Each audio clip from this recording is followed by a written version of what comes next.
Hello मेरे प्यारे प्यारे दोस्तों, वेलकम टू द टीचर्स। आज की हमारी क्लास बेहद ख़ास होने वाली है। हरियाणा की क्लास है, हरियाणा जीके की क्लास है और हरियाणा के एग्ज़ाम्स के लिए काफ़ी फ़ायदेमंद है। टॉपिक है हरियाणा के वन। कई सारे क्वेश्चन आते हैं, है ना। हरियाणा के वनों से कई सारे क्वेश्चन आते हैं और इसके साथ साथ में इसी क्लास में आपको लास्ट में क्या देखने को मिलेगा, अभी आपको दिखा देते हैं एक बार क्लास शुरू करने से पहले। जो हरियाणा के प्रमुख हर्बल पार्क हैं, यहाँ से क्वेश्चन बनते हैं, आपने देखे भी होंगे और इनको हम ट्रिक के साथ करेंगे क्योंकि ये 10 से 15 हर्बल पार्क मुख्य मेन है और इनको ट्रिक से कर लेंगे तो आप कभी नहीं भूलेंगे, वरना आप इतना सारा पढ़ते रहते हैं, क्या क्या आप याद रखेंगे। तो चलिए स्टार्ट कर लेते हैं। तो मैं आपको एक पहले बात बोलना चाहता हूँ कि आज की क्लास आप मेरे अकॉर्डिंग करेंगे। कैसे?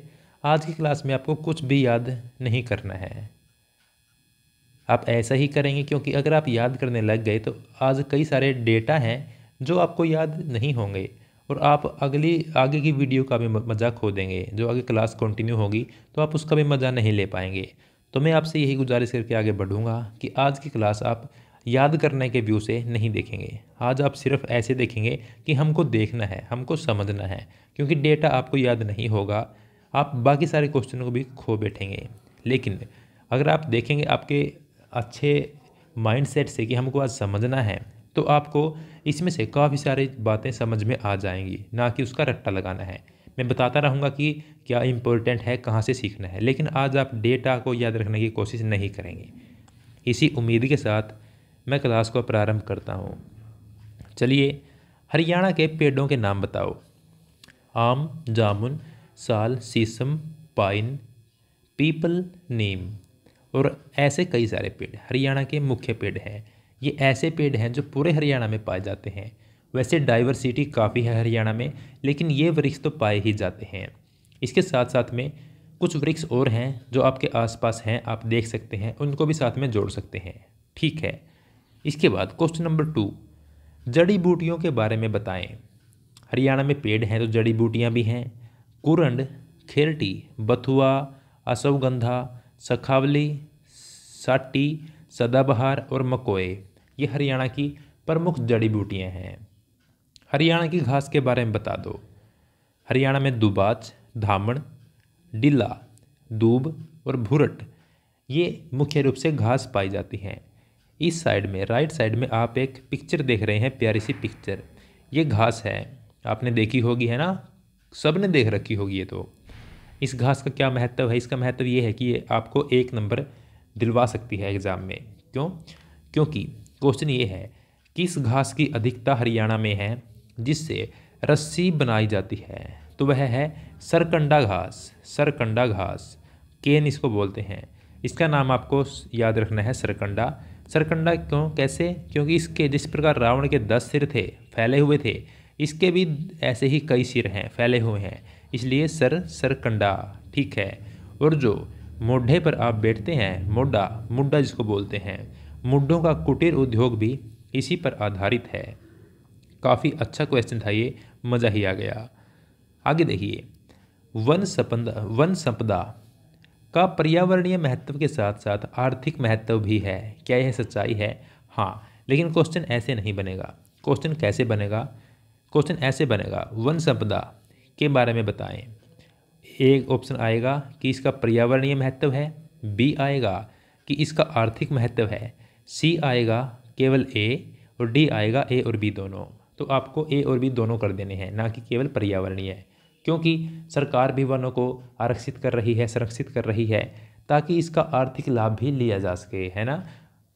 ठीक है, चलिए आगे बढ़ते हैं। एक वन नीति थी जो 2006 में आई थी, उससे हमने कई सारे क्वेश्चन डाले हैं क्योंकि वह मेन है। तो वन नीति 2006 के तहत कितने भौगोलिक भाग पर वन क्षेत्र आवश्यक है? तो यह है 20%। लेकिन क्या हरियाणा में 20% वन हैं? क्या होंगे? आप बताएं। इसके बाद मैं बताता हूं आपको कि हरियाणा में कितने वन हैं, क्योंकि ये क्वेश्चन इंपॉर्टेंट है और इसको देखने के बाद आप भी औरों को बताएंगे। तो देखिए, वर्ष 1966 में कितने भौगोलिक क्षेत्र में वन था? तो यह है जब हमारा राज्य हरियाणा बना, 3.90 यानी कि 3.90% भाग पर वन थे, जो वर्तमान में कितने हो गए होंगे आपको क्या लगता है? तो देखिए बताते हैं आपको।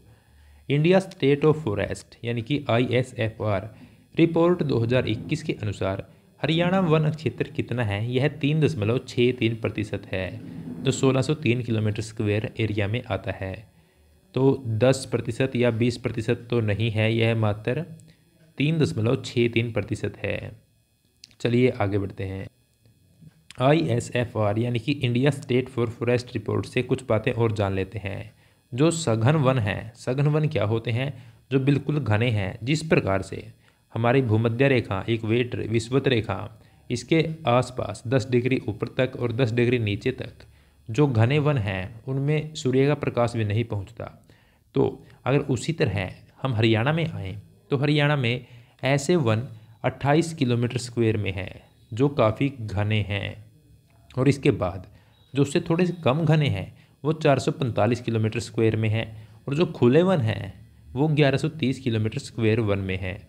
इनका जो अगर परसेंटेज में देखें तो पहले का 0.06%, दूसरे का 1% के आसपास और तीसरे का 2.5% के आसपास इसका बन जाता है।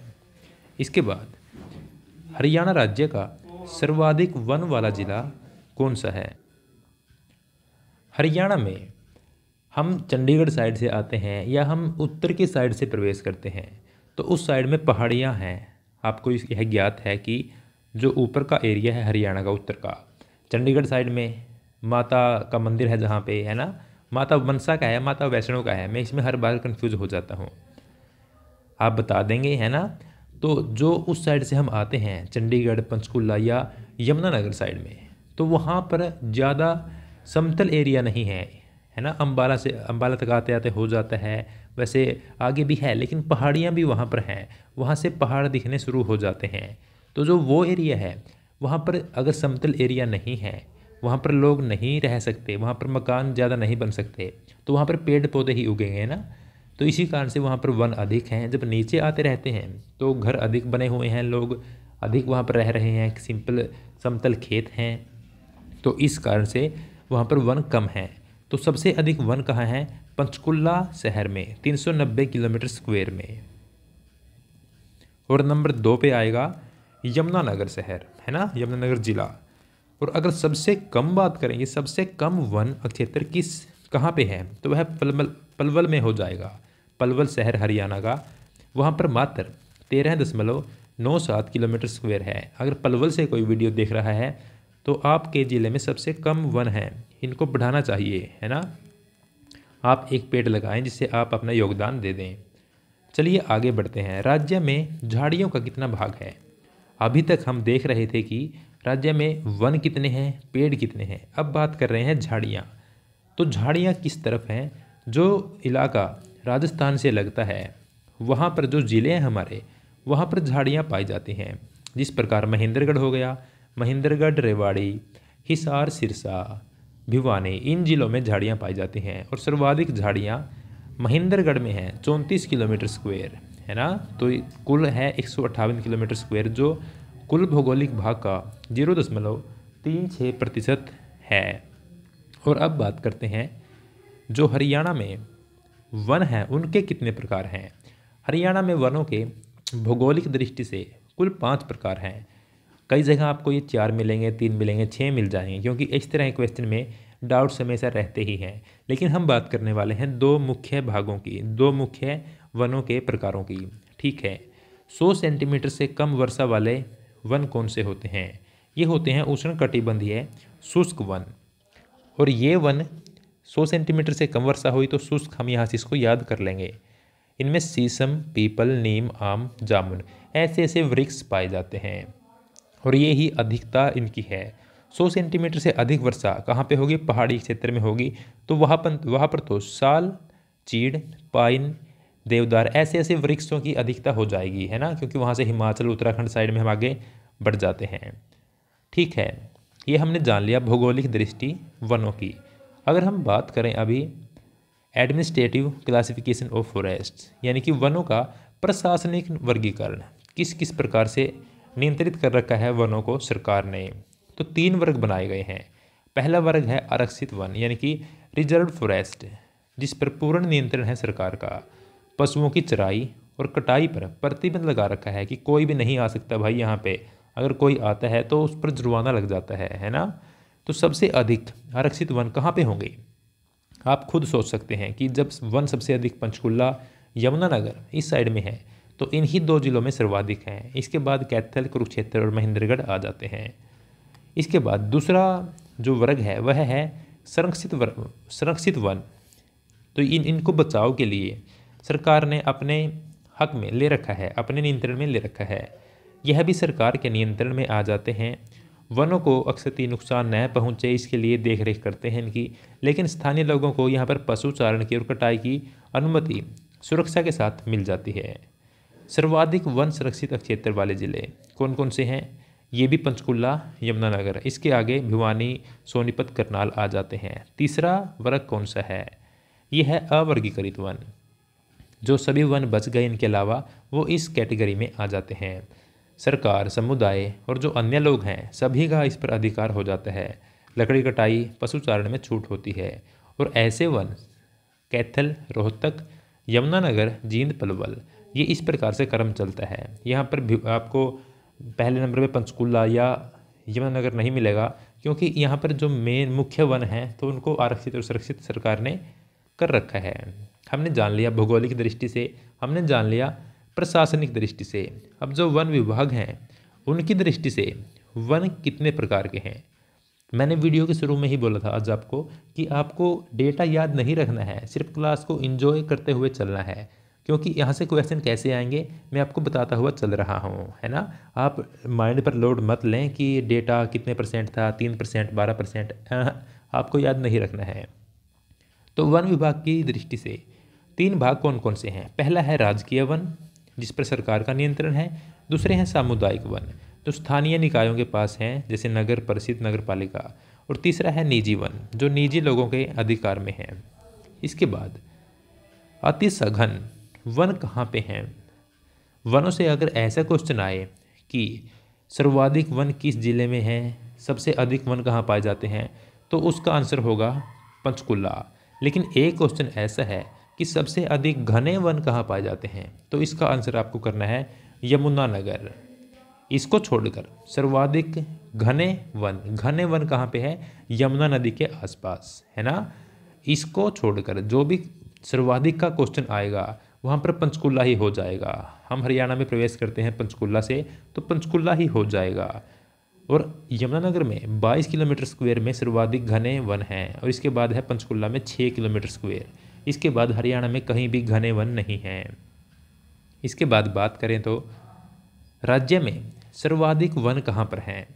सर्वाधिक घने वन पूछेगा तो कहाँ पे हैं? यमुनानगर में। सर्वाधिक घने वन पंचकुला में 392 किलोमीटर स्क्वायर एरिया, और यमुनानगर 192 किलोमीटर स्क्वायर एरिया। अच्छा, सबसे कम बता दो, सबसे कम वन कहाँ पे हैं? पलवल में है, मात्र 13 किलोमीटर स्क्वायर। इसके बाद पानीपत 16 किलोमीटर स्क्वायर। राज्य की एक वन नीति आई थी जिसका नाम दिया गया था राज्य वन नीति, यानी कि स्टेट फॉरेस्ट पॉलिसी 2006 में आई थी। काफ़ी इम्पोर्टेंट है, यहाँ से कई क्वेश्चन आते हैं, और ऐसी इससे इम्पोर्टेंट पॉलिसी कोई और है भी नहीं वनों को लेकर, है ना। इसमें 10% लक्ष्य रखा गया था हरियाणा में वनों का, अब उसको बढ़ाकर 20% कर दिया गया था। लेकिन हरियाणा में कितने हैं? 3% अच्छा, इसमें क्या लक्ष्य था कि इको पर्यटन को बढ़ावा देना है, पर्यावरण की जागरूकता लानी है, इको पर्यटन बढ़ाना है, वनों को बचाना है। इसके ऐसे ऐसे लक्ष्य रखे गए थे। इसके बाद वनों के विकास संबंधी योजना कंडी योजना क्या थी? यह वर्ल्ड बैंक के द्वारा स्पॉन्सर्ड थी, और अंबाला और यमुनानगर के उत्तर पूर्वी भाग के जो शिवालिक क्षेत्र है उसमें दोबारा से वनों को लगाने हेतु यह योजना थी। बस, इसके बारे में कुछ एक्स्ट्रा नहीं है। एक सामुदायिक वानिकी योजना है। यह क्या थी? विश्व बैंक के सहयोग से यह 1982 में शुरू हुई थी। इसका लक्ष्य था 5 वर्षों में 67,000 हेक्टेयर क्षेत्र में वन लगाना, और यह 2006-07 में अपना लक्ष्य पूरा कर चुकी थी। जागरूकता लाना, वन लगाना इसके मुख्य लक्ष्य थे। इसके बाद एक क्वेश्चन इंपॉर्टेंट और है, ये दोनों क्वेश्चन इंपॉर्टेंट है अगले, अपने कान खड़े कर लेना। अरावली पर्वत श्रृंखला पुनर्वास योजना क्या थी? 1990-91 में शुरू हुई। प्रथम 6 वर्ष में ही 33,000 हेक्टेयर अरावली की खुली और सामान्य भूमि पर वन लगाकर, पेड़ पौधे लगाकर वहाँ के एरिया को हरा भरा कर दिया। कहाँ पे? अरावली क्षेत्र में। इसके बाद हर घर हरियाली योजना, यह 2015 में हरियाणा गवर्नमेंट द्वारा शुरू की गई। इसका लक्ष्य था 3 करोड़ पेड़ लगाना, लेकिन इसने 1.41 यानी कि 1.5 करोड़ के आसपास वन लगा दिए। 1 करोड़ 41 लाख पेड़ लगा दिए, वन नहीं पेड़ लगा दिए। तो लक्ष्य तो प्राप्त नहीं कर पाए, लेकिन काफ़ी मात्रा में पेड़ ये लगा चुके थे। तो ये आपके लिए इम्पोर्टेंट रहेगा। इसके बाद एक इम्पोर्टेंट क्वेश्चन और आ गया, नेचर कैंप क्या है? हरियाणा वन विभाग की एक नई पहल है और इसमें थापली, मोरनी, बांसतौर और चूहड़पुर में कैंप लगाए गए हैं। ये नाम आपके सामने दोबारा से आने वाला है, इसको ध्यान रखेंगे। हरियाणा में हर्बल पार्क कहाँ कहाँ पे हैं? तो हरियाणा के हर जिले में, ये हर राज्य या हर जिले में आएगा, हर जिले में हर्बल पार्क बनाए गए हैं और कुल 59 हर्बल पार्क हरियाणा में हैं। अभी हम यहाँ से क्वेश्चन करने वाले हैं जो पेपर में आते हैं और आपको ट्रिक्स ऐसी बताई जाएंगी कि आप सोते हुए भी उनको बता दें कि ये ट्रिक थी। अगर बात करें सबसे पहला और सबसे जो बड़ा है हर्बल पार्क कहाँ पे है, तो जहाँ से हरियाणा में यमुना नदी आती है उसके पास यमुनानगर शहर में चूहड़पुर गांव में चौधरी देवीलाल रुद्राक्ष वाटिका नाम से यह है। और अभी इससे भी बड़ा हर्बल पार्क बनाने का कार्य चल रहा है मोरनी में। मोरनी कहाँ पे है? पंचकुला में है क्या? एक और अच्छा क्वेश्चन आ गया, हरियाणा राज्य प्रदूषण नियंत्रण बोर्ड कब बना? तो यह 1974 में बना था। इसके बाद हरियाणा वन विकास निगम, यह कब बना था? तो इसका मुख्यालय देख लेते हैं पहले। यह पंचकुला में है और 7 दिसंबर 1989 को इसकी स्थापना हुई थी। इसका आपको डेटा एक बार देखना है, याद नहीं करना। इसके बाद क्या आपको पता है कि कुछ न्यायालय ऐसे हैं जो पर्यावरण के लिए बनाए गए हैं और उनमें से चलिए देखते हैं ये कहाँ कहाँ पे बनाई गई हैं। हरियाणा में 2 ऐसे कोर्ट हैं जो स्पेशल एनवायरनमेंट के लिए बनाए गए हैं। कितनी अच्छी बात है ना। अच्छा, इनको याद कैसे करना है? पहले नाम देख लेते हैं, फरीदाबाद और हिसार, ये 2 नाम हैं। लेकिन हिसार वाले को अब कुरुक्षेत्र में स्थानांतरित कर दिया गया है। अच्छा देखिए, एक तो ऐसे न्यायालय बिल्कुल फ्री होते हैं, यहाँ पर कोई भी आकर अपनी दरख्वास्त कर सकता है कि पेड़ों के बारे में, है ना। और दूसरा जो कुरुक्षेत्र का एरिया है जहाँ पर सबसे अधिक खून बहा था, तो वहाँ पर तो ज़रूरत है ना वनों की, तो इस कारण से फरीदाबाद व कुरुक्षेत्र में। इसके अतिरिक्त एक न्यायालय करनाल में बनाया गया है। करनाल में क्यों? क्योंकि जो कर्ण थे, महाभारत के मुख्य पात्र कर्ण थे, जिनके नाम पर करनाल शहर का नाम पड़ा है, उनके यहाँ भी एक कोर्ट बना दी गई है। ठीक है। और राज्य औषधीय पादप बोर्ड, ये कहाँ पे है? देखिए, जो औषधि होती है हमें मात्र 2 दिन लेने से आराम हो जाता है। तो 13 अगस्त 2002 को यह स्थापित की गई थी। पंचकुला में इसका हेडक्वार्टर है। औषधीय पौधों को बढ़ावा देने के लिए राज्य के वर्तमान वन मंत्री इसके प्रधान अध्यक्ष हैं और इसके जो प्रधान अध्यक्ष होते हैं वो वन मंत्री होते हैं। हम इसको यूँ भी कह सकते हैं। पर्यावरणीय क्लब क्या है? ये हर जिले में होते हैं, एनवायरनमेंट से रिलेटेड हैं, इनका ध्यान रखने के लिए। इसके बाद एक मुख्य क्वेश्चन है, कलोनल सफ़ेदा, यहाँ पर सफ़ेद नहीं सफ़ेदा है, संवर्धन केंद्र कहाँ पे है? तो यह मोस्ट इम्पोर्टेंट है। यह कुरुक्षेत्र में है और शोंठी गांव में 2016 में यह शुरू किया गया है। सफ़ेदा के लिए है ये। सफ़ेदा एक वृक्ष है, आपके आसपास भी आपके खेत में अवश्य यह होगा। अब आ गए हमारे अच्छे अच्छे क्वेश्चन ट्रिक वाले। यहाँ से आपके 1 से 2 क्वेश्चन हर बार बनते हैं, तो ट्रिक बताएंगे ऐसी कि आप भूल नहीं पाएंगे। देखिए, कैंट हर्बल पार्क कहाँ पे है? कैंट। और हरियाणा में अंबाला कैंट बिल्कुल मशहूर है क्योंकि इसका इतिहास काफ़ी पुराना है। तो अंबाला में है कैंट हर्बल पार्क। थारली हर्बल पार्क कहाँ पे है? थारली में जो थार है, थार कौन लेते हैं? जिसके पास पैसे होते हैं। और चंडीगढ़ साइड में, पंचकुला साइड में लोगों के पास बहुत पैसा है ना, और वहीं से थार लेते हैं वो। तो थार कहाँ से लेते हैं? पंचकुला से, और एक साथ 5 थार लेते हैं पंचकुला से। आदि बद्री हर्बल पार्क कहाँ पे है? आदि बद्री एक स्थान है जहाँ से हरियाणा में यमुना प्रवेश करती है, तो वहीं पर बना दिया गया आदि बद्री हर्बल पार्क यमुनानगर में। कपूर वाटिका कहाँ पे है? पंचकुला में, और पंचकुला में माता वैष्णो का मंदिर है ना, तो वहाँ पे कपूर लगाकर वहाँ पर ज्योत जगाई जाती है ना। तो पंचकुला में कपूर लगाई माता की, तो वहाँ पर हो गया पंचकुला। हर्ड वाटिका कहाँ पे है? देखिए हर्ड वाटिका, हर्ड क्या होती है? हर्ड एक औषधि है ना, और आम एक फ्रूट है। आम की चटनी भी उसमें मिला दी जाए तो वह काफ़ी अच्छी हो जाती है, काफ़ी लाभदायक होती है। हर्ड वाटिका अम्बाला। ठीक है। चौधरी देवीलाल रुद्राक्ष वाटिका, यह कहाँ पे है? इसका हमने जिक्र किया था, सबसे बड़ी हर्बल वाटिका यही है। तो यह कहाँ पे है? जहाँ से यमुना प्रवेश करती है, यानी कि यमुनानगर में, क्योंकि नदी के आसपास ही बनेगी ना। ठीक है। जामुन वाटिका कहाँ पे है? जामुन होते हैं पेड़ पर, और पेड़ पर बैठते हैं बंदर, और बंदरों का शहर है कैथल, तो इस कारण जामुन वाटिका कैथल में है। अर्जुन वाटिका कहाँ पे है? महाभारत के पात्र हैं अर्जुन, अर्जुन है कुरुक्षेत्र से संबंधित, तो यह कुरुक्षेत्र में स्थित है। अभी जो हमने किए हैं ये थे उत्तरी क्षेत्र के हर्बल पार्क। दक्षिण के ओर कर लेते हैं ऐसे ही इंटरेस्टिंग ट्रिक्स के साथ में। कादीपुर हर्बल पार्क कहाँ पे है? कादीपुर एक लड़का था या एक व्यक्ति था, महेंद्र नाम से, क्योंकि ये तीनों महेंद्र के ही संबंधित हैं। एक व्यक्ति था महेंद्र, वह जेल में था, यानी कि वह कैदी था। उसने सरिया तोड़ा एक दिन, सरिया तोड़ा यानी कि करिया, और वह पवन की तरह फुर हो गया। तो कादीपुर, करिया और पवन तीनों वाटिकाएं महेंद्रगढ़ में हैं। ठीक है। और देखिए आगे, खलील क्या होता है?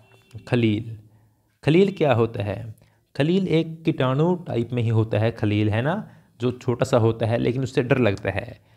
तो खलील, या आप यूँ कहें खलील को छोड़ दीजिए, उससे डर लगता है तो उसकी बात हम क्यों करें। अब हम खील की बात करेंगे। खील सबने खाई होंगी।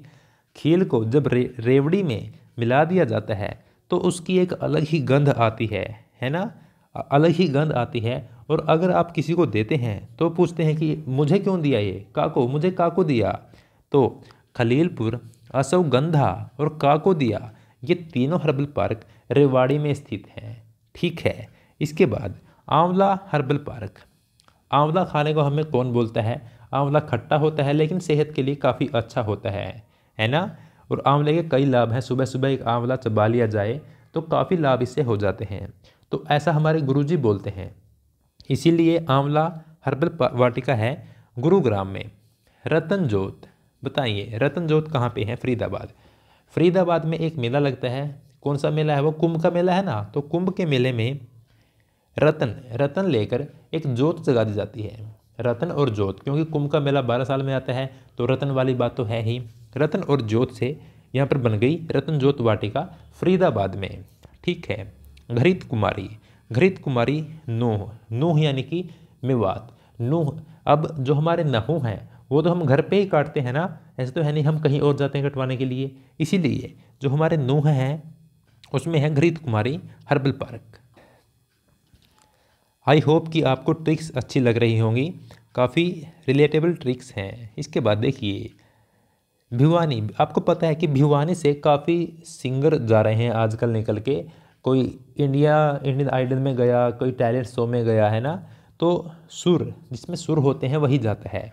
Surendra Singh memorial herbal park जो तोसाम में है, और एक इन्हीं के नाम से कैरू में है, तो ये भिवानी में है, क्योंकि भिवानी से कई सिंगर निकल रहे हैं, है ना। अच्छा बताएं, जो हरियाणा का दिल है वह कौन सा शहर है? जींद है। और दिल तो काफ़ी कीमती होता है, और कीमती चंदन भी होता है। जो चंदन की लकड़ी है, वो कौन सी मूवी थी, जो साउथ की मूवी थी ना वो फेमस, तो उसमें दिखाया गया चंदन की वैल्यू क्या होती है। तो जिस प्रकार से दिल हमारा कीमती होता है, उसी प्रकार कीमती होता है चंदन। तो चंदन वाटिका हो गई हमारी जींद में, है ना। मुलेठी वाटिका फतेहाबाद में है। मुलेठी वाटिका, अब देखिए अगर कोई व्यक्ति किसी चीज़ को फतेह करता है, यानी कि उसको जीतता है, फतेह करना, तो वह मूल्यवान हो जाती है ना। तो उसका मूल वह नहीं चुका सकता। तो मुलेठी वाटिका फतेहाबाद में स्थित है। बहेड़ा वाटिका सिरसा में है। बहेड़ा से हमें बाहर याद आ रहा है, बाहर बाहर। बाहर का भाग कौन सा है? सिर, है ना, सिर। और हरियाणा में जो सिरसा है वह भी बिल्कुल बाहर वाले भाग में ही है, यानी कि वो बॉर्डर पर है ना, सिरसा। तो बहेड़ा से सिरसा। सतावर वाटिका, सतावर वाटिका, अगर हम किसी को सताते हैं या कोई किसी का हिस्सा छीन लेता है तो वो है उसको सताया हुआ उसको देना पड़ता है बाद में, है ना। तो सतावर से हो गया हिसार। सताना नहीं है, किसी को हिस्सा दे देना है, सताना मना है। इसके बाद जो मध्य क्षेत्र के हर्बल पार्क हैं वो भी देख लो। इंद्री हर्बल पार्क कहाँ पे है और अशोक वाटिका कहाँ पे है? अशोक वाटिका, अशोक एक शासक थे ना, है ना। और इंद्री, जो उनकी इंद्रियां थी वो काफ़ी शक्तिशाली थी, है ना। और इन्हीं कारणों से करनाल, करनाल से आप जोड़ें कर्ण, जो हमारे कान हैं, उनके कान की इंद्रियां काफ़ी स्ट्रोंग थी। इसी कारण अशोक ने अपनी इंद्रियों से करनाल में दो वाटिकाएं बना दी, दो हर्बल वाटिकाएं, इंद्री हर्बल पार्क और अशोक वाटिका, दोनों बसा दिए। ठीक है। किलोई, किलोई कहाँ पे है? किलोई हर्बल पार्क सोनीपत में है। यानी कि अगर हम सोना लें और किलो में लें तो वह काफ़ी महंगा मिलेगा, है ना। सोना कीमती है, सोना किलोई, किलो में सोना लेंगे, सोना किलोई। ठीक है, सोनीपत। अमलतास वाटिका कहाँ पे है?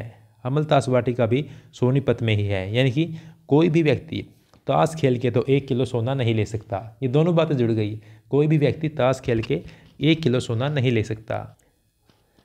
ठीक है। विलवा पानीपत में। अगर हमारे पास कोई बिल्ली का बच्चा है तो हम उसको बोलेंगे ए बिलवा पानी पी ले रे। और कई जगह तो नाम भी होता है किसी का बिल्ला, बिलवा, तो उसको पानी कोई दे रहा है तो बिलवा, विलवा है पानी, पानीपत में। ठीक है। नीम वाटिका। अब रोहतक शहर ऐसा है जहाँ से कई चीज़ों की नींव पड़ी है ना। खिलाड़ी भी यहाँ से निकलते हैं और सर छोटू राम भी यहीं से संबंधित थे। और इसी तरह भूपेंद्र सिंह हुड्डा हो गए और काफ़ी विकसित शहर बन रहा है रोहतक। तो चीज़ों की नींव कहाँ पे है? रोहतक में। और लास्ट है हमारा, एक लड़का था उसने मांगी भिंडी, भिंडी मांगी उसने। एक लड़का था उसने मांगी भिंडी, तो उसकी माँ ने कहा कि पुत्र तू जीवता रहे, तेरे लिए भिंडी आ जाएगी, तू जीवता रहे। ठीक है। और उस लड़के का क्या नाम था? छज्जू, छज्जू। और आपको पता है कि छज्जू नामक व्यक्ति ने शहर बसाया था झज्जर। तो छज्जू से मांगी भिंडी और उसकी माँ ने कहा कि पुत्र तू जीवता रहे, तुझे भिंडी मिल जाएगी।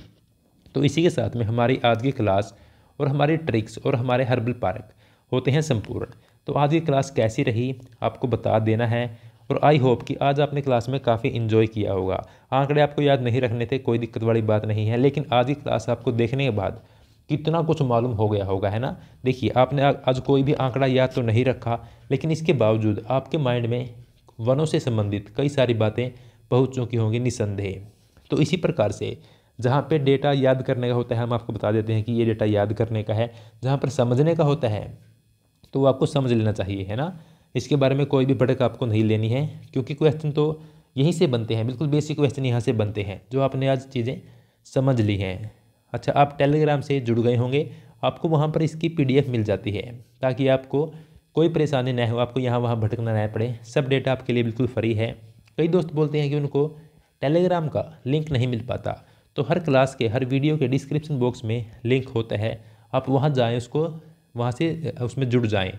और हर रात को 9 बजे एक क्विज वहाँ पे होती है जो काफ़ी इंटरेस्टिंग है, क्योंकि उसमें हर सब्जेक्ट से एक दो क्वेश्चन लेके हम टोटल 10 क्वेश्चन की एक क्विज लेते हैं, जिसके जवाब आप लोग देते हैं और जो उसका रिजल्ट है वो साथ साथ में आ ही जाता है। और जो क्वेश्चन गलत हुए हैं वो क्यों गलत हैं, उनका क्या राइट आंसर होगा, उसके लिए हम साथ साथ में आपको बताते रहते हैं। और कई सारे दोस्त, कई सारे स्टूडेंट्स इसमें हिस्सा ले रहे हैं, तो आप भी इसमें जुड़ सकते हैं। और घबराना बिल्कुल नहीं है। अगर कई बार नहीं पढ़ पाते तो खुद को दोष नहीं देना है, क्योंकि आप कोशिश तो कर ही रहे हैं। तो जब नहीं पढ़ने का मूड होता तो थोड़ा बहुत पढ़ लीजिए, दिमाग पर लोड मत लीजिए, क्योंकि आपके उससे फिर कई दिन ख़राब हो जाते हैं। अगर एक दिन भी हम नहीं पढ़ पाते तो इसकी हम टेंशन लेते हैं, तो कई दिन हमारे वेस्ट हो जाते हैं कि यार नहीं पढ़े अब क्या होगा, कई लोग आगे निकल गए। कोई बात नहीं, आप अपना बेस्ट दीजिए, आप अच्छे तरीके से तैयारी कर ही रहे हैं, क्योंकि जिम्मेदारियाँ और भी होते हैं, है ना। तो सभी चीज़ें मैनेज करके चलना होता है। आपको सफलता ज़रूर मिलेगी, जुड़े रहिए। किसी प्रकार के डाउट हो तो आप हमें कॉन्टैक्ट कीजिए। टेलीग्राम चैनल में हमारे कॉन्टैक्ट्स हैं, वहाँ पे आप डायरेक्ट मैसेज कर सकते हैं। अगर कोई आपको इशू, कोई प्रॉब्लम है तो बता सकते हैं, कोई दिक्कत वाली बात नहीं है। जुड़े रहिए, क्लासेज आती रहेंगी। Thank you so much.